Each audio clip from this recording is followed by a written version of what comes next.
Hello दोस्तों, मेरे YouTube आप लोगों को स्वागत है। चलिए नाच गीत डाल रही हूँ, आप लोग को पसंद आओ तो कमेंट में जरूर बताना कि गाना कैसा है। चलिए ठीक, लाइक सब्सक्राइब और कमेंट जरूर कर देना आप लोग। चलिए ठीक है, गाना सुना रही हूँ। कनवा संगवा होई गइले बियाह छोटी ना नदी,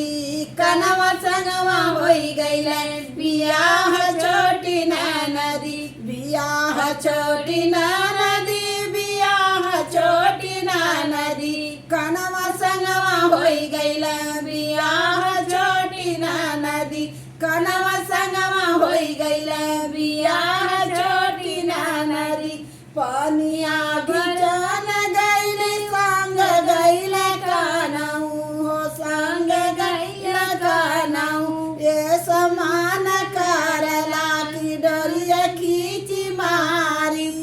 ये समान करला की डोरिया खींची मारी, तनी के ही से नूरा कलाज छोटी ना नदी, तनी के ही से नूरा कलाज छोटी ना नदी, कनवा संगवा होई गइला बियाह छोटी ना नदी, कनवा संगवा होई गइला बियाह छोटी ना नदी, रोटिया बेलन गइली संग गइला कानऊ हो, संग गइला कानऊ, ए समान करला बेलनवा खींची मारी,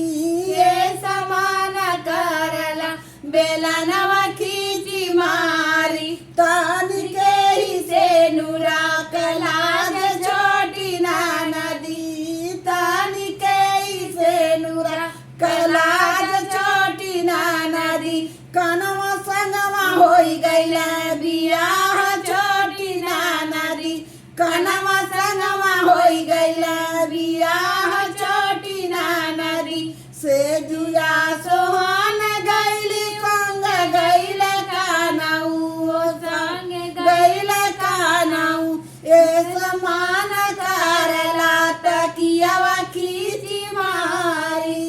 ए समान करला तकियावा खींची मारी, तनी के ही से नूरा कलाज छोटी ना नदी,